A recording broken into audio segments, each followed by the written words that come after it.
You are listening to the Workbench After Hours podcast. This is a podcast dedicated to the Second Amendment, where we talk about firearms, everything going on in the gun community, and we even try a different whiskey every week. Welcome to episode 121 of the Workbench After Hours podcast. If you guys are new here, we will have chapter markers of the things we're talking about in case you want to skip over like the whiskey of the week and want to go listen to exactly what we're talking about. That was on the title and thumbnail, which will be pretty interesting this week. But if you do like whiskey and want to stick around, Chris, what are we drinking? We are drinking Widow Jane. It's aged for 10 years. So I've heard it's really good.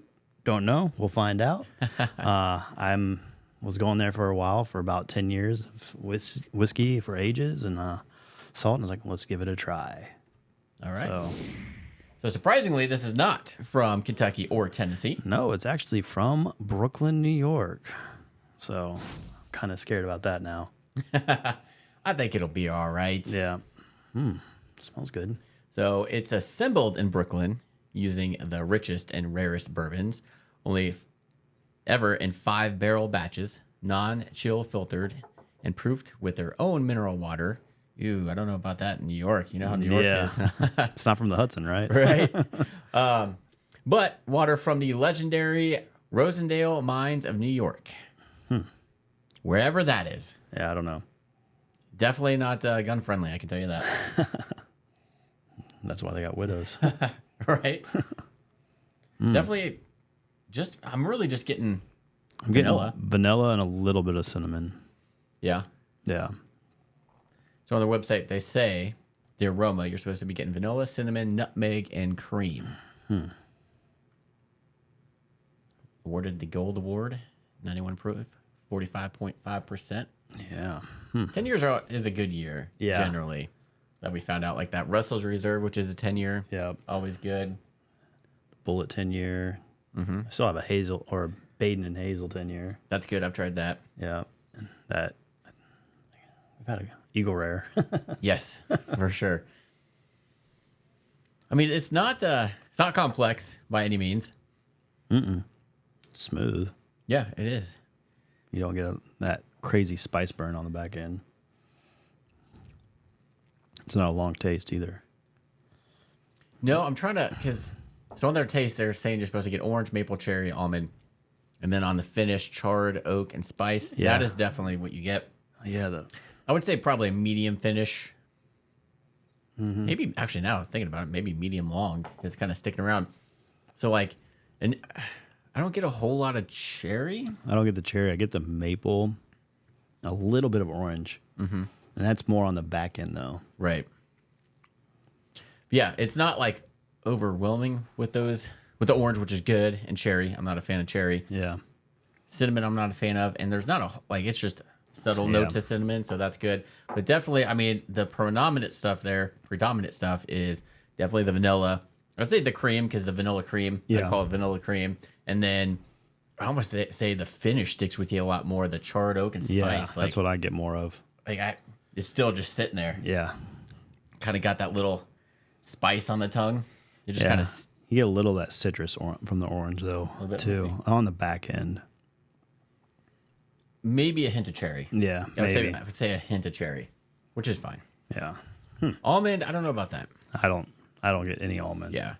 So with our super precise taste buds, we've been training for this forever. Oh, yeah. Right? Because we've tasted leather and tobacco leaf.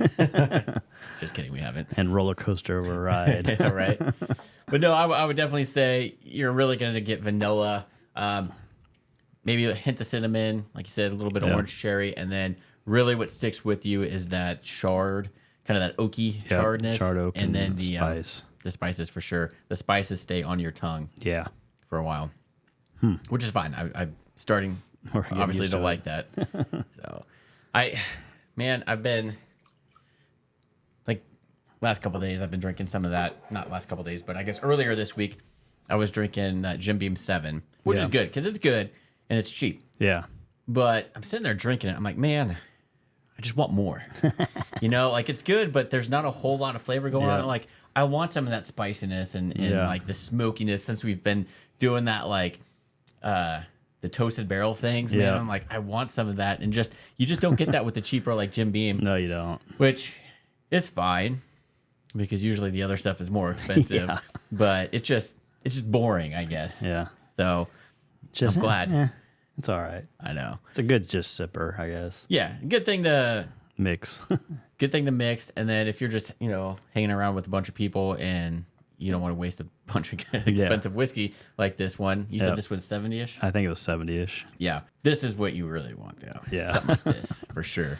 I tried that Elijah Craig. I know we had the toasted barrel. Yep. Which was really good. We've also had their small batch. Yes. I do have a single barrel that was a private select at home. I think I have one, too. I recently picked up the toasted rye. Yeah. Apparently, that's a new release. SLB Drinks just came out with that. And I tried it over the weekend. It's really good. I almost prefer that over the toasted barrel because you get a little bit more spiciness with the rye. So the problem is I don't want to drink too much of it because I've only seen one bottle.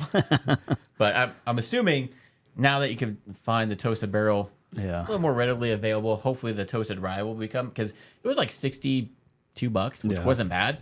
And it's good. Yeah, it's funny. I went to the liquor store. I was talking to the guy, and he's like, "Yeah, I don't like buying anything over 50." And I was like, "Man, you're missing out. That's where you're spending for the good stuff, right?" Exactly. He's like, "I just don't understand how people spend $100, $200 on bottles." I was like, "Well, I can." Yeah, I don't like to, but I can. I can understand it.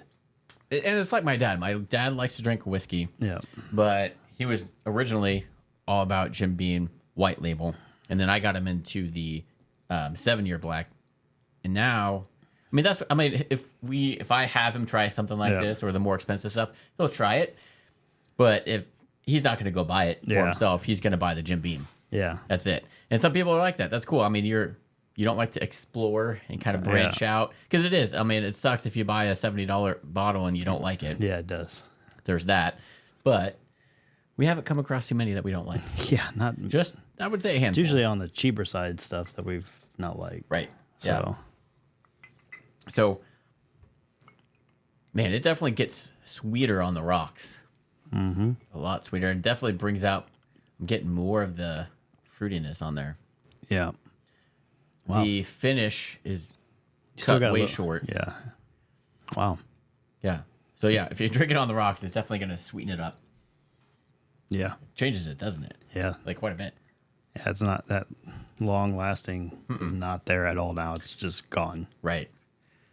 Man, I tend to prefer this one neat. Yeah. Honestly. It's still good on the rocks, but it's just kind of like sweetness. Yeah. I wonder why. And then the spiciness that lingers on your tongue, which I like, It's just goes away. Yeah, it's there and gone. Yeah. It's like, hi, bye. But still a good one. I don't know how readily available this is everywhere. I think it's pretty readily available. Is it? Okay. Yeah. I just see it all the time. I haven't paid attention to this, but yeah. Cool. Yeah, so it's a good one to try. Maybe throw it on the shelf again. 10 years. I mean, that's pretty good. Yeah. 45%, that's a little low. Yep.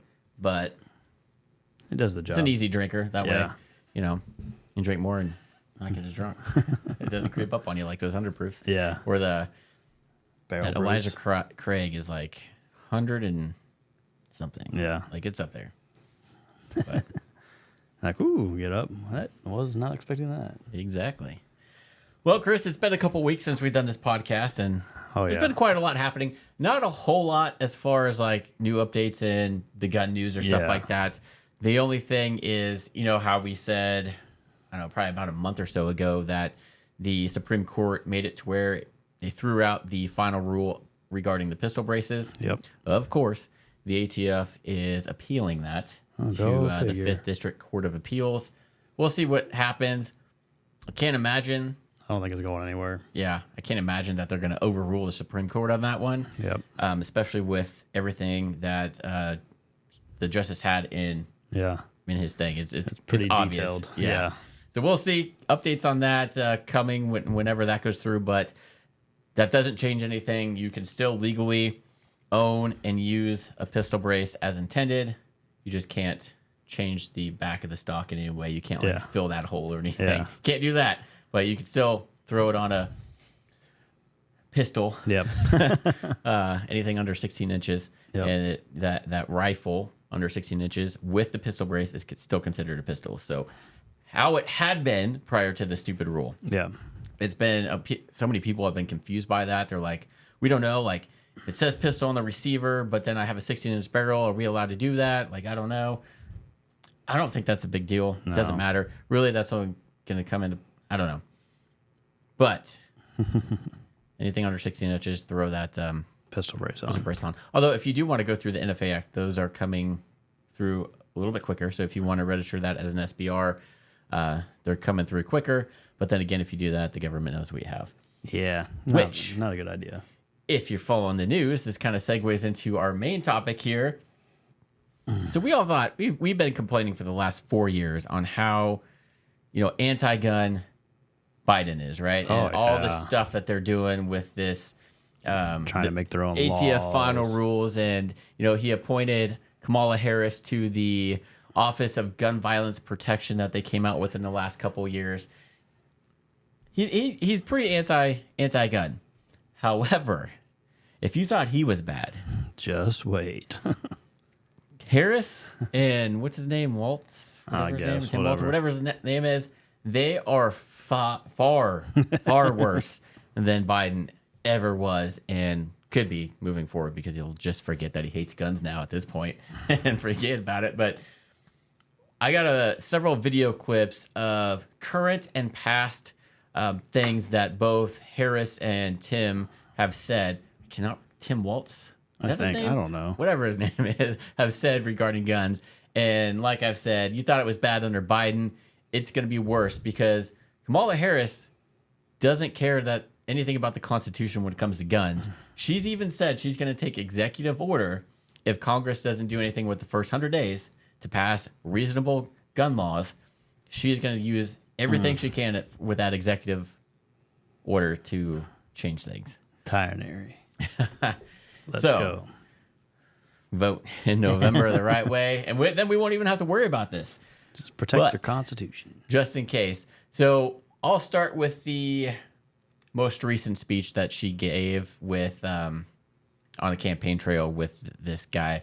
Maybe he'll say his name. We'll be like, all right, it's Tim, that guy. This is them.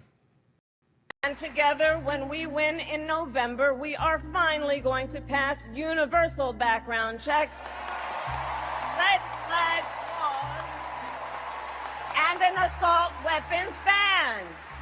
So Tim is a hunter and a gun owner who believes, as the majority of gun owners do, that we need reasonable gun safety laws in America. So as governor, he expanded background checks and increased penalties for illegal firearm sales. So not much more than what they've been saying with Biden, but the fact that she threw out that thing that she says most gun owners agree that we need to have more gun laws, that is completely false. False. I don't know where they're getting that information from, other than maybe that guy who was a hunter. Like, yeah, I doubt that.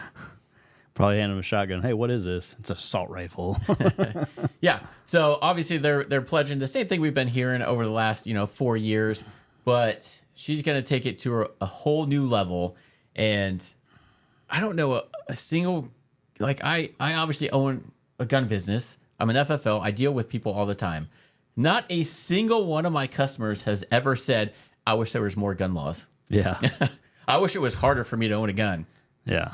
The whole universal background check thing is a joke. Like, what do you do? We've already got background checks. Yeah. When you buy a gun, you got to do a background check. Yes. Unless you do private sale, which is totally legal. Yep. I think that's what they're wanting to get rid of, is the private sales with that whole thing. Yeah. But how do you track that? But if you do that, that means like you can't hand down a gun through the generations. Like if you have grandpa's gun that went to, the dad, and the dad wants to hand it down to the son. See that I understand that, but there's other things that protect that, though. Like, you can put everything into trust, and they can't touch it. I'm sure they'll find a way around that. But how many people actually do that, though? I don't know. Like that's been my whole thing here lately. I'm thinking, like, what can I put in a trust? Can I put cars? Could I put all my tools like all my assets, could I just put it all in my trust? Because if that's the case, why doesn't everyone just do that? I don't know. I'm not a lawyer. Yeah, I don't know. But I know when you do I have a trust for my suppressors. Yeah. And it's called like the white NFA trust or something like that. But I do need to add my wife to that. That way, in case anything happens to me, she can still own it under that trust. But that's what causes some of the delays a little bit now, is if it's in a trust versus individual, because they have to kind of research that trust, and anybody on that trust takes a little bit longer. I don't think somebody that has like a, grandpa's or great grandpa's 1912 Remington shotgun that is in okay shape, they're not going to put that in the trust. No. They're just going to say, hey, this has been sitting over the fireplace. Here you go. But legally, if they were to do the universal background checks, technically you have to have a background check done before you hand it down. Yeah. I don't know. Because that's what I was. And then how are they going to go back and trace that anyway? Because prior to that, it being handed down, there was no background check, so there's no record of the gun in the FFL book. Yeah. And they're not supposed to keep those records either. So Yeah, exactly. So how would they know? Just like private sale. How would they track a private sale like that? I don't know. That's my biggest thing. Yeah. Unless they keep in records of this stuff. Technically, when you do a private sale, you're supposed to have a bill of sale. Yeah. I like that just to protect me in case anything with that gun happens down the road. I'm like, hey, I'm this from date this guy. on this guy. Yeah, that's just the beginning surface level. The same stuff that we've heard. The fact that this guy said he's a hunter and he supports all this stuff. Here's what a speech that he did when he was running in Minnesota. Is that what he said that they're from? He's from back in 2018. So we'll talk about this because this has actually been fact checked and false on some of the claims that he has in this. Hope woke up like many of you did 5 weeks ago and said, Dad, you're the only person I know who's in elected office. You need to stop what's happening with this. I'll take my kick in the butt for the NRA. I spent 25 years in the Army and I hunt. And I gave the money back, and I'll tell you what I have been doing. I've been voting for common sense legislation that protects the Second Amendment, but we can do background checks. We can do CDC research. We can make sure we don't have reciprocal carry among states, and we can make sure that those weapons of war that I carried in war is the only place where those weapons are at. We won't do it by dividing us. We will doing it by bringing in responsible gun owners from the side to make this happen. Give me the opportunity to earn your endorsement. We will make these things happen in Minnesota and make sure that this state continues its long progressive tradition. Thanks for having me. Minnesota. Sorry. Minnesota. All right. So one of the things he said there was, he carried that as an assault weapon. Basically, what he's referring to is an AR-15. Yeah. In war and all that stuff. He served in the National Guard or reserves or something like that, and never saw combat. So he never carried that gun. He might have during boot, but it's not the same as what. Yeah, I know it's not. It's a completely different rifle. What he's using that he claims to use in his time of service was an M16 full auto, or at least a semi burst or whatever. That is completely different than what they're trying to ban under this assault weapon. Completely different. If he was served for so long, he should know the difference that this is longer guns, longer barrel, only shoots semi-auto, not as fun or cool. But don't have to hold the trigger. It may look similar, but the function is different. Yep. And they say that they're the same, but they're not the same. Yeah. So not only do we have now a candidate for president that is completely anti-gun, she picked somebody that claims they're pro-gun, but he's saying that they want. Yeah. I don't think he's ever done a background check for a gun. That's what I want them to do. Like, oh, you think it's so easy to get a gun? Go buy one right now. Let's see how easy it is. Yeah. Everyone on the media that's, it's easy, and then they try to go do it. They can't do it because they don't know. Oh, my license has got to match my residency? Oh, no. And they're like, come back. Got to bring proof. So she's going to try and swing it if they do get elected. She's going to be like, oh, look, I have a pro-gun vice president who still wants gun reform. And they're going to try and swing it that way. You can't do that. No. You're not going to trick us. That guy is completely anti-gun. And even... He probably doesn't. If you're a Democrat, you're anti-gun. We all know this. Yeah. You're not fooling anybody. Yeah, this guy served our country. You didn't see combat, guy. Don't claim that at all. And that's been a huge issue that's coming out, that he's claiming that he carried that. He may have carried it in Boot camp. And maybe drills and stuff they did, but he didn't ever use that in war. Yeah. Like he's saying. And like we said, not the same gun. No, totally different. I wish they were the same, but Exactly. So back in 2020, during that presidential race before Biden was actually elected president, Kamala Harris was still going against him. And in a debate between him, Kamala Harris, and the lady from Massachusetts, I forget her name, but you'll see her in here. I never thought Biden would be this, I wouldn't say pro-gun, but pro-constitution. Like he doesn't want to go around the Constitution. But this is just funny. Like I'm like, wow, Biden, all right. Of course, this is back when he was more sane. But this is... Or it was actually Biden? Right. Yeah. Not an alien? Yeah, watch him. He's definitely... It's amazing to go back and see these even from 2020 and watch him now. Like there is a huge difference. Huge difference. But this is interesting. They said, I'm going to issue an executive order. Biden saying there's no constitutional authority to issue that executive order when they say I'm going to eliminate assault weapons, saying you can't do it by executive order any more than Trump can do things when he says he can do it by executive order. Does the vice president have a point there? Some things you can, many things you can't. Let's let the senator answer. Well, I mean, I would just say, hey, Joe, instead of saying no, we can't, let's say yes, we can. Let's be constitutional. We got a constitution. Yes, we can. No, you can't. At least Joe Biden even was like, hey, we got... That's what he was saying. Yeah. He recognized that, hey, look, lady, don't be saying this on the debate. You've got to ruin your chance to your bid here, which then she did. Yeah. But back then, she wants to go around the whole Constitution, do executive action to take away our gun rights. And again, like we've said, all 121 episodes, it's only going to hurt us law-abiding citizens. It's not going to stop crime. And that's the whole reason why we have the Constitution is because of that right there. Exactly. They want to take it away from you for a reason. She's like, hey, Joe. Yeah. Let's just say we can take your guns. Yeah. Unconstitutionally. So that, I mean, just that right there is scary. You. Yeah. It shows you what they want to do. And the fact she said that on a national stage in the debate. I know that was probably good to the anti-gunners out there, but everybody else, it's like, okay, well, if she's doing this with guns, what else is she going to do that with her, you know? They're all about taking control. Like, I know we preach Second Amendment and all this stuff, but there's plenty of other constitutions that she could go after with her. Because after they take one thing, they're going to go after another and another. I know. Eventually, it'll be freedom of speech. We wouldn't be able to do this. And so we have one more clip from Jimmy Fallon as well, and she's addressing some college students that have questions regarding guns as well. Do you believe in the mandatory buyback of quote-unquote assault weapons? And whether or not you do, how does that idea not go against fundamentally the Second Amendment? Great question. I do believe that we need to do buyback. I'll tell you, when elected president, if the United States Congress continues to fail to have the courage to do something about this, I'm prepared to take executive action and put in place a ban on the importation of assault weapons into our country.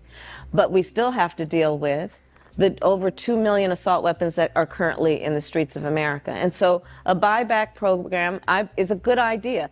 What do you think, Chris? Is that a great idea? No.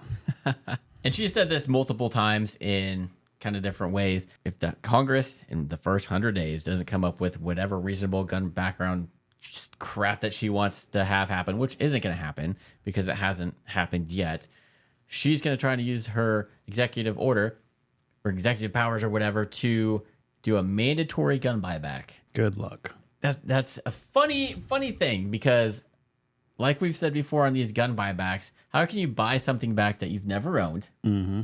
And then also, how can you buy a gun without going through a background check? Like, you want universal background checks. Okay, well, I'm going to do a background check on the government or whoever I'm giving this to. We can't technically sell that to you. I mean, how are they going to sit there and say they're going to take our guns when they've given away millions, if not billions worth of gear and weapons? Because it wasn't to the U.S. civilians. It was to... to other countries that could hurt us later in the future. They don't care about that. Well, they should. Yeah. And as American people and citizens, we should really care on why that happened and how it happened. Because that was all your money. All of our tax-paying dollars went to that. Yeah. So I think that is why it's scarier that I think she's going to be worse than that Biden is the fact that she actually wants to take your guns away. And see, that's even scarier. A mandatory gun buyback. They're trying to make it sound good. We're gonna it's mandatory, but we're gonna give you something for it. They're gonna give you like Walmart gift cards, minimal dollars for it. But then when you don't comply, they're gonna really hit with that mandatory, and then say, hey, give us our guns. We're gonna come after them, and that's scary. That's a bad day. And that's kind of where it, there's that whole the takings clause under the takings clause where they can't technically take something without giving something of value back. But, and this is where I think they will try and get around that, is there's a clause or something within that that the armed attorneys page was talking about. If you haven't checked them out, the armed attorneys are a pro to a attorney group that discusses things too. But they were talking about that takings clause and, okay, well, they're offering something in return. So, you really can't do anything much with that. And then also what they probably would say is it's a public harm. So we're saving the public from harm. We're going to take these away. And then that's where they could probably skirt around that whole thing. I don't know. Because they do that all the time with like the EPA, like the environmental stuff. Yeah. Because it's a harm to public safety. So are they going to take all of our kitchen knives, all of our vehicles, all the whiskey we drink, all the food we eat? Right. But they're focused on guns at this point. Yeah, but it's the same thing. And then we'll eventually be like UK to where everybody's afraid of knives. I mean, I look at it, they want control. Other governments around the world that do that is called communism. They want control, and they be over the people and tell them what they can and cannot do.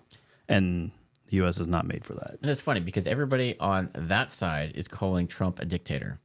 They are the dictators. He is completely opposite of what's they need to trying look be done in the here. mirror. Yeah, like Trump has never said, hey, I'm going to come after your stuff. If Congress fails to pass doing anything in 100 days, I'm going to make it mandatory to take your stuff anyway. Yeah. And go above and beyond the law. Trump has never done that. They're going to find a way around that takings clause to say, oh, and they've done the research on that stuff that we've talked about. I where mean, they're tiptoeing a very fine line. Like, if this was back in the 1700s and they tried doing this shit, we'd be in a war. Oh, yeah. Another civil war. Like, this is almost to the point they're getting to. And do you really want to do that right now? I don't. I like my going to Starbucks when I want to and drinking whiskey and everything. Yeah. Like, that's a very dangerous line they're walking. Yeah. Because the Second Amendment's to protect us from government control. And she's being, probably holding back, even though she really isn't. But she's probably holding back on what she would do just because she wants to get elected. I mean, but once she's elected, who knows what she's going to do. Yeah, she's saying assault weapons or this stuff. Well, we've known with the Biden administration, it started with assault weapons, but then a lot of the stuff that they tried to pass included most guns. Well, anything that held more than 10 rounds, they're calling assault weapon. Right. And which is pretty much every gun out there. It's changed a lot and everything. So it's not looking good if she were to win, because those two together. Yeah. Granted, I know there'd be a whole lot of lawsuits and litigation and all this stuff with that whole buyback thing. But you're again with the final rules, there's gonna be that gray area. It's like, okay, well, can they come take him now or not? I don't know what they're talking about. I don't have any. Right.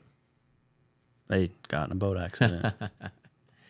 So going along with the government overreaching and everything kind of funky like that, surveillance is always a thing. Like, you never know who's listening, especially after the Patriot Act and everything, and that whole ordeal. That's crazy. I think there's a statistic like everybody's on camera at some point in the day, like 75 times. Oh, at least. Yeah.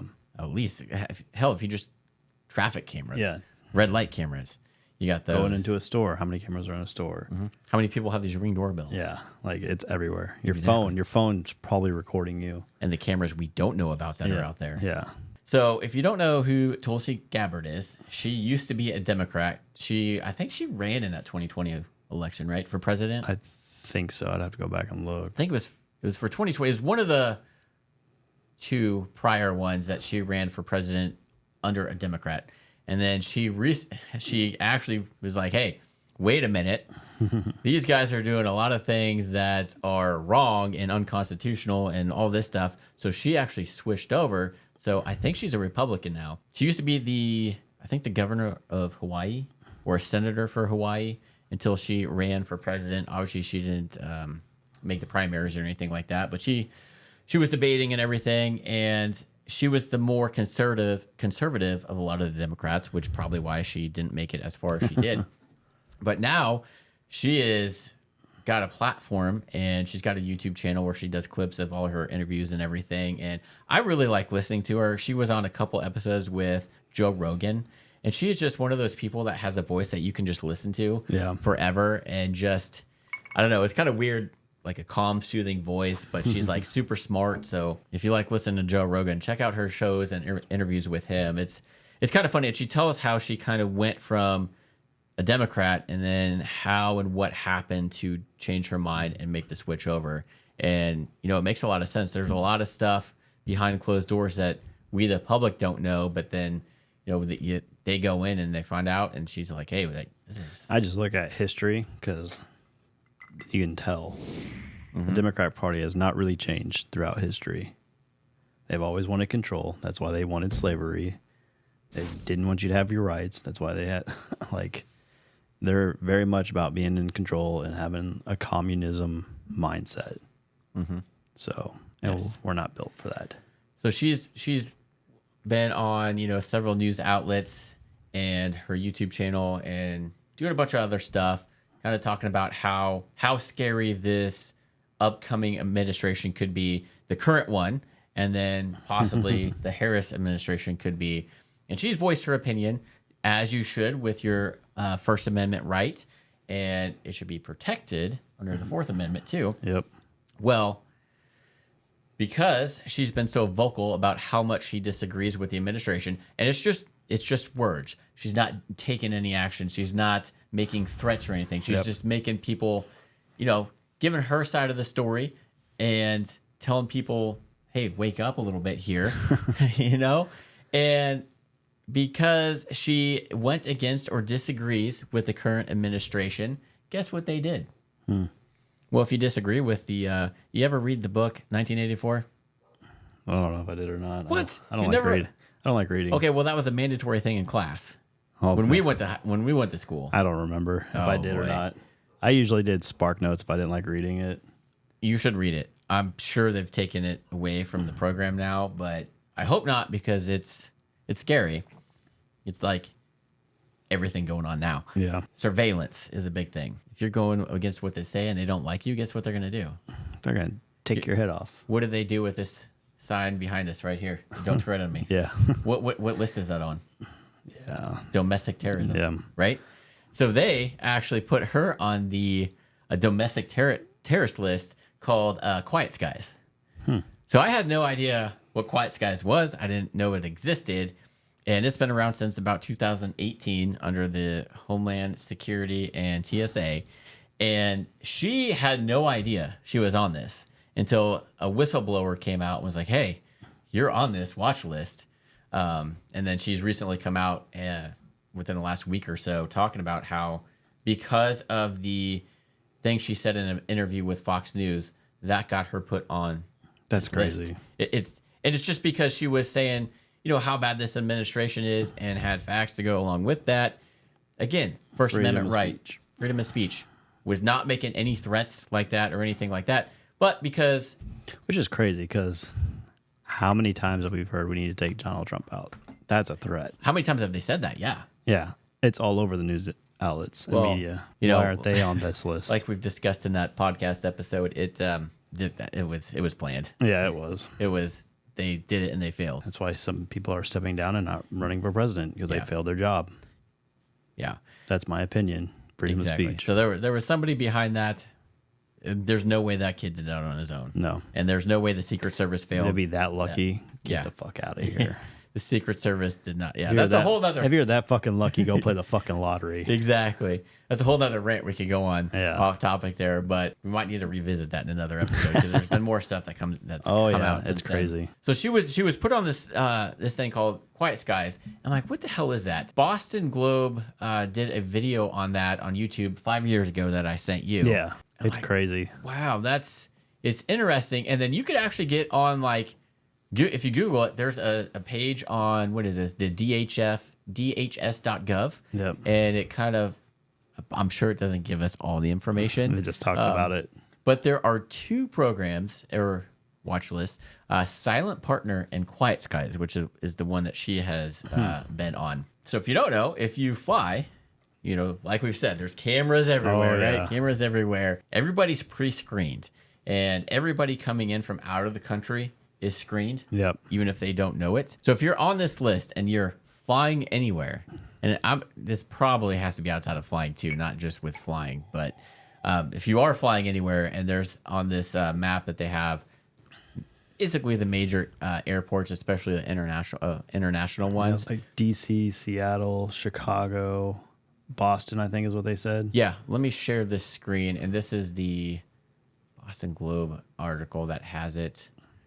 So basically, and I'm sure it's more airports, but air marshals are following citizens to or from cities, big and small, including these airports. So the main big ones. And this is everything that they do. And then, like we talked about, this is the whole thing from the Homeland Security website that we talked about. Yeah, it's crazy. That video you sent me is like talking, they watch you, what you're eating, your mannerisms. Like they're like physically watching you, and you probably don't even know it. Yeah. So there's air marshals that are assigned to you, and whatever flight you're on, they're on, and it may be more than one air marshal. So they watch every move you make on the plane and probably in the airport too. So they're watching for like if you change your clothes, if you have a cold stare, what you order, what you eat, everything you do. How many times you went to the bathroom? Yeah. They list it. They record that. I get it. Like, some terrorists. That makes you like want to go to the airports and like change your disguise in the bathroom now. It's like I'm sure we got to be on the watch list because we obviously bitch about the whole administration on this, and we post it to the internet. So we got to be on one. If you ever, and one thing that she said, that if you notice on your boarding pass, there are 4 S's on there, you're marked. Really? And if you had the 4 S's on that boarding pass, you can't just go through security and everything like a normal person. They have to shut down the entire line, and there's a whole process that you have to go through. For her, I'd be like, hey, this is an honor because they know. Yeah. Like, I've gotten heard. I wonder, like, if she ever thought about, like, why am I always the one getting picked out to do this? And she was in our military. She served. Yeah. And you're going to put somebody that is in your government, even though she's on the opposite side of you now, but she was in the government, served our country. You're going to put her on a terrorist watch list just because she doesn't agree with you? Yeah. And that tells you what they're wanting. And you're calling Trump a dictator. Come on. Yeah. Yeah. But if you haven't heard about this Quiet Skies program, look into it. And then next time you're flying, start paying attention. Yeah. I would love to be on. Okay. I don't want to say I'd love to be on this watch list, but it'd be kind of fun to kind of mess with the people. Oh, I'd love it. Like I would definitely have my GoPro and record the whole thing. I'd be watching because on the plane they'd have to be with an eye shot of you, so I'd be looking and like, all right, who's staring at me? Yeah. And then get up to the bathroom and kind of walk really slow with the GoPro. Yeah. And then change, and I would change like 5 times. Yeah. On the flight. Change and your hair color, everything. Like get something baggy, make it look like you're hiding something. Yeah. Like I don't know if I would do all that. What are they gonna do though? Yeah. I mean, and if they like arrest you, like, oh well, this guy's just wearing baggy clothes. Exactly. But the fact that they write down and watch everything you do, and who knows if it's just within the airport. Yeah, who knows? They could be following you from your house and you not knowing and all that. They could be your neighbor. They monitor your computer usage, what you're sending emails, if you're on your phone. It's kind of scary. There's a checklist that they have too. Behavior indicators, like one subject slept during the flight. Yeah, it's scary. And this has surprisingly been around since 2018, so this isn't new. Yeah. It's just you don't know if you're on this program. I think one statistic said back in 2018 that usually on one flight, 30 people are being watched. Oh, that's crazy. Mm-hmm. Or surveilled. It's like, okay. And then, to coincide with, I know you say you've never read that book, but one of the comments on her video where she said she's being watched, I don't know if this is true or not, But somebody commented this here that said, "Dear Tulsi, I worked for Facebook once upon a time. We had you on a terror list and white supremacy file since 2016. The decision to do so was done in conjunction with orders from the FBI." I mean, it's crazy because I can see that now. a lot of I've noticed, like the FBI, CIA, and all them, they're corrupt. Mm-hmm. And it's the ATF's corrupt too. Like a bunch of these federal agencies are corrupt. Yeah, that's all I'm gonna say. You need to read. I know you don't like to read. Read 1984 because here's a quote from 1984: "Citizens are under constant surveillance and are ruthlessly punished for thoughts which counter the party's ideologically doctrines." Yeah, and which exactly what she got. Yeah, she disagreed with them and is now being surveilled. I mean, yeah, things that are coming out in the news and everything, it makes you wonder. We see that already. Yeah. Like it's obvious, like watching media and how people talk. And then luckily we're not in China, but look at might what as people, well be. Yeah. Look at what people have said about the Clintons and now they're mysteriously dead. I mean, or the whistleblowers for Boeing. Yeah. All of a sudden they're dead. Yeah. Huh. It's crazy. Coincidence? Yeah, I think we all know we're being watched. And to what extent, we don't know. Yeah. That's the thing. We don't know what to extent we're being watched and what for. I know. I'd be interested to see if you and I are anything because obviously we talk state about our this opinion. a lot on the internet.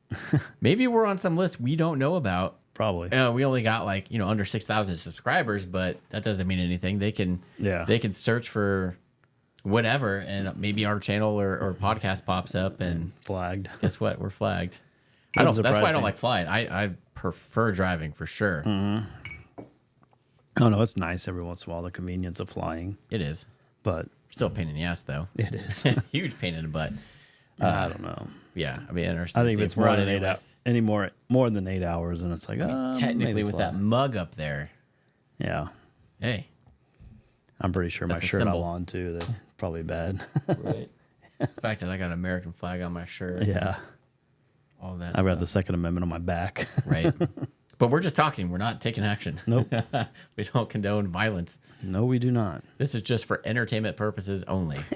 Throw that little disclosure in there. If we end up dead, you'll know why. You might look into it. Yep. It's terrible. That's crazy. Terrible. But I mean, not the government will do anything to hide. Exactly, especially for two guys like us. Nobody's gonna look twice. Seriously. But I mean, you have somebody more high profile. Even like Jeffrey Epstein did not freaking kill himself. But I mean, come on. Yeah. It's crazy. Because guess who was going to get in trouble? The Clintons. Oh, everybody on that list. Yeah, but the big ones were the Clintons. Yeah, and the Obamas. Mm-hmm. And guess who stopped that from happening? The same people that also failed on the assassination attempt of Trump. Mm-hmm. Just saying. Crazy. But it's my freedom of speech. I can say that. Yep. I hope. We'll find out. We'll find out. Yes. YouTube's going to flag you on this episode. I wonder if I should edit that out or not. It's going to flag you. Right. But yeah, it's interesting about that. And it's like how many other lists are like that. I'm sure there's several lists out there that we don't know about. Yeah. That one just has become more prevalent because she's talked about that. Yeah. And there was a whistleblower. I mean, there's like the comment about the Facebook may or may not be true, but I could see that being more true than not. Yeah, because I don't know. Facebook, it seems like they watch and take note. Yeah. It's kind of weird how them and Google are like together. Mm-hmm. Well, the fact that they take away a lot of the stuff we talk about, like they anything with guns, just less and less and less and less. Yep. That and we looked up this or even talked about it. It's all next thing for ads. One thing that he said in his speech, something about the CDC having to do with guns, like they have nothing to do with it. He said CDC research on gun violence or something like that. What do you have to get the Center of Disease Control involved with? Yeah, I heard that. And I was like, what? Okay. What does that have to do with anything? Just sounds good. That's all it was. Filler. Idiot. Good filler.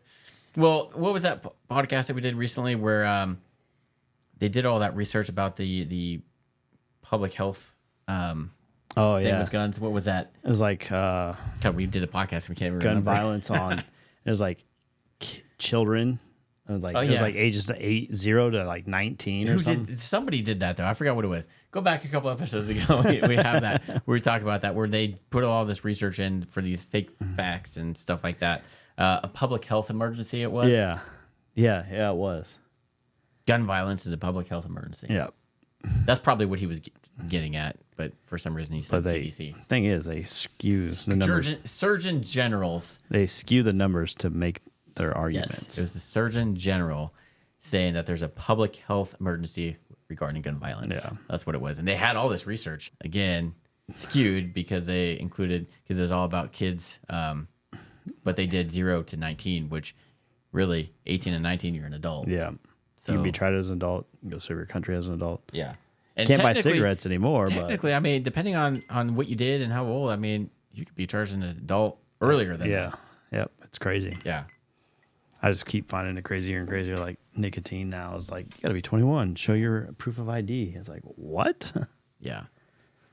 What? Yeah. Like to buy cigarettes, now you got to be 21. Really? Yeah. I thought that was crazy. Damn. All right. You still have to be 16 to drive, right? Yeah. As far as I know. I know that there are some things that change with that. I'm like, I don't know, it doesn't matter because I'm well past that age. Yeah. I don't know. It's just crazy. Like they keep everything should be 21. Fine. Then you can't have a draft at your 21. Then that's how I feel. But Right. you're sending children to war. Yeah, well, they be able to literally, mold they're you. sending children to war based off their numbers. Right. 18, you're a child still. But yeah. Right? I'm not wrong.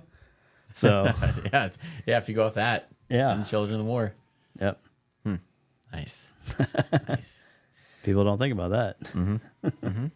So yeah, that's be interesting to see what more stuff they come out with their gun push with this whole, and I can't wait to see her and Trump go at it. He did an interview with Elon Musk, and apparently they got a lot of slack for that. I don't know. I haven't listened to it, but I guess they had technical issues, and she was like, "Oh, how can you have technical issues live streaming in 2024? Trust me, you can. Yeah. We have issues when we live You're stream. probably controlling it right now with your internet. You can control things. Exactly. Like Big live Brother's streaming. watching. Yeah, it's 2024, but stuff goes wrong, especially when you live stream. Yeah. Nothing ever goes right. Like I was watching, I think one of the videos, and this person, like their car got broken into, and they had like Ring cameras and everything, and you can see a guy on a bicycle like times out, and then it times in when like the bicycle's riding off, and all of a sudden the windows are broke.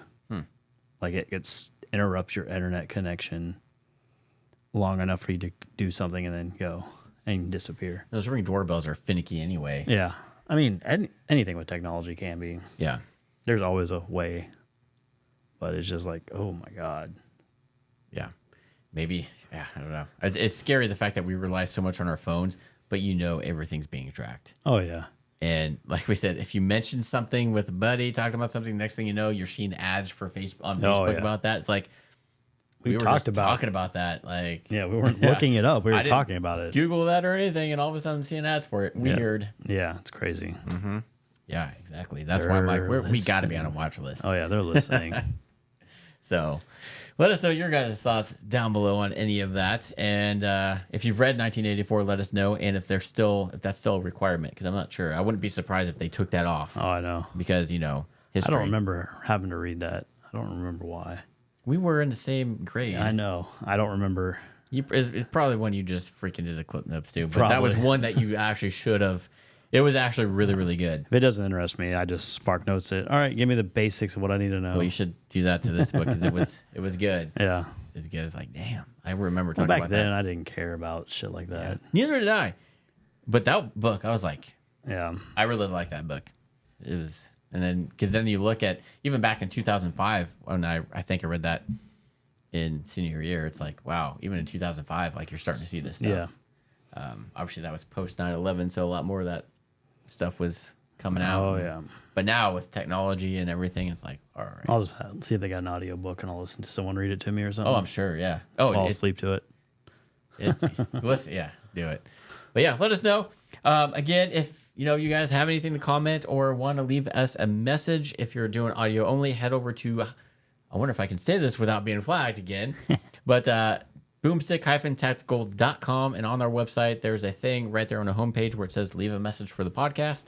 Check that out. It's pretty cool. Or if you're on YouTube, you can comment below as well.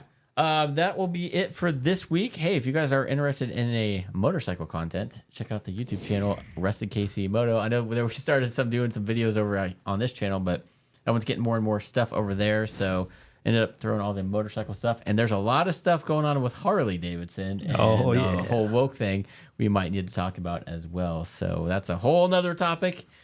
So check us out next time. And with that, remember, this is a YouTube podcast. Remember to like, subscribe, and tickle that bell. If you're listening on those other platforms, hit that follow button. And with that, have a good one.